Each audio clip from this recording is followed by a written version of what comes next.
Plongeons tout de suite dans notre nouvelle analyse. Imaginons un instant une scène littéralement digne des plus grands films. Des étendues de sable brûlant à perte de vue. Et là, tout au bout de l'horizon, une armée absolument immense déploie des milliers de lances qui étincellent sous un soleil écrasant. C'est tellement vaste que ça assombrit presque le ciel.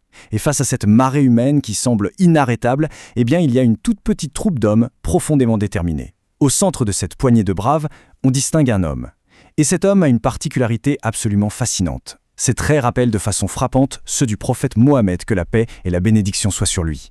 Aujourd'hui, on va décrypter ensemble une épopée d'un courage sans limite. La véritable histoire de Ja'far ibn Abi Talib, celui que l'histoire retiendra sous le nom de l'homme aux deux ailes. Ce qui nous amène directement à une question un peu folle. Un homme peut-il vraiment voler avec des ailes de lumière ? Dit comme ça, on se croirait en plein mythe antique ou dans un conte de fées, n'est-ce pas ? Mais attention, ce qu'on explore aujourd'hui n'a rien d'une fiction. C'est le récit historique et documenté d'un héros qu'on surnommait le père des pauvres. Et le détail vraiment crucial ici, c'est que cet homme partageait une ressemblance exceptionnelle avec le prophète Mohammed, que la paix et la bénédiction soient sur lui. Et on ne parle pas que du physique. Ce mimétisme s'étendait aussi à la noblesse incroyable de son caractère, à sa boussole morale. Alors, regardons comment cette histoire incroyable se met en place. On ouvre donc notre premier chapitre, le sosie du prophète, le joyeux retour d'Abyssinie et la coïncidence avec la victoire de Khaybar. Notre récit commence sur une note d'une douceur vraiment poétique. Imaginez, après de longues, très longues années d'exil difficiles et silencieux sur les terres d'Abyssinie, Ja'far entame enfin son voyage de retour. Ses pas le ramènent chez lui. Et le timing est tout simplement parfait, car son arrivée joyeuse s'aligne merveilleusement bien avec un autre grand moment pour la communauté, la victoire éclatante de Khaybar. C'est vraiment la fin lumineuse d'une longue et douloureuse séparation, une belle aube après une très longue nuit. D'ailleurs, il y a cette citation qui résume parfaitement l'intensité de ces retrouvailles. Lors de l'accueil de Ja'far, le prophète Mohammed, que la paix et la bénédiction soient sur lui, affichait un sourire radieux. Il l'a embrassé tendrement entre les yeux et a prononcé ces mots magnifiques. Je ne sais pas ce qui me réjouit le plus, la conquête de Khaybar ou l'arrivée de Ja'far. C'est une déclaration d'un amour tellement profond et sincère, ça montre à quel point ce retour était inestimable pour le prophète Mohammed, que la paix et la bénédiction soient sur lui. Une joie vraiment pure, mais qui, vous allez le voir, sera de courte durée. Passons au chapitre 2, l'appel de Mu'tah, où Ja'far est nommé deuxième commandant. Et oui, car la paix, à cette époque-là, c'était souvent très très éphémère. À peine Ja'far a-t-il eu le temps de savourer ses retrouvailles, de se reposer un peu de son exil, que l'appel résonne. Une nouvelle épreuve colossale pointe qu'horizon et il est immédiatement désigné comme le deuxième commandant de l'armée musulmane. La tranquillité de son retour est brutalement balayée par l'urgence absolue de faire face à une force militaire que tout le monde sait écrasante. Juste pour mettre ça en perspective, regardez un peu ce chiffre. 200 000. C'est juste ahurissant. 200 000 soldats surentraînés et lances romaines tuent assombrit soudainement l'horizon à Mu'tah. Et face à eux, un tout petit contingent de musulmans.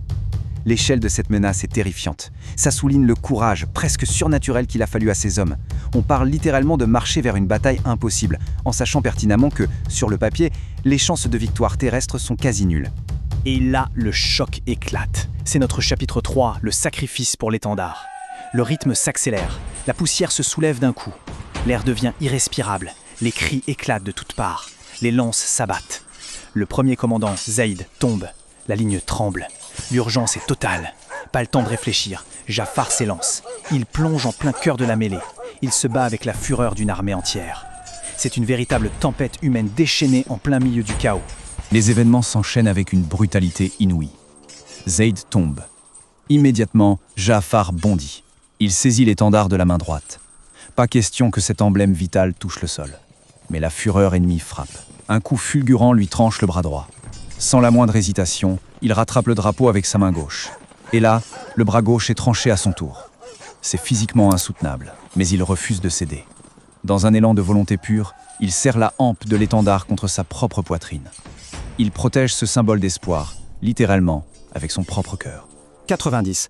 Ce chiffre fait froid dans le dos. 90 blessures profondes, des coups de lance, de sabre, de flèches, et malgré ce déluge de violence, il est resté debout, ferme, inébranlable, comme un véritable mur de granit, jusqu'au tout dernier coup fatal.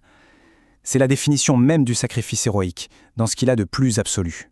Prenons une grande inspiration et ralentissons un instant. Nous arrivons au chapitre 4, les ailes de rubis. À des centaines de kilomètres de ce champ de bataille chaotique, à Médine, le temps semble s'être arrêté.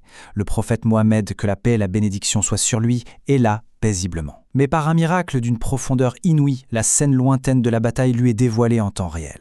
Son regard traverse l'espace, il décrit chaque instant à ses compagnons autour de lui, et soudain une tristesse immense, insoutenable s'empare de lui. Et c'est là qu'intervient le point culminant, bouleversant de beauté de cette histoire.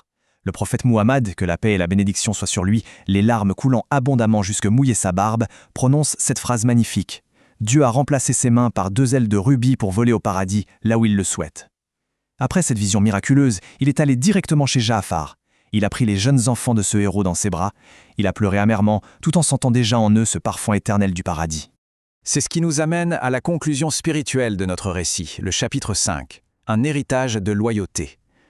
Le grand message ici, c'est que les pertes terrestres, même les plus absolues, même les plus dévastatrices, quand elles sont offertes pour une noble cause, pour la vérité, eh bien elles ne sont jamais vraiment perdues.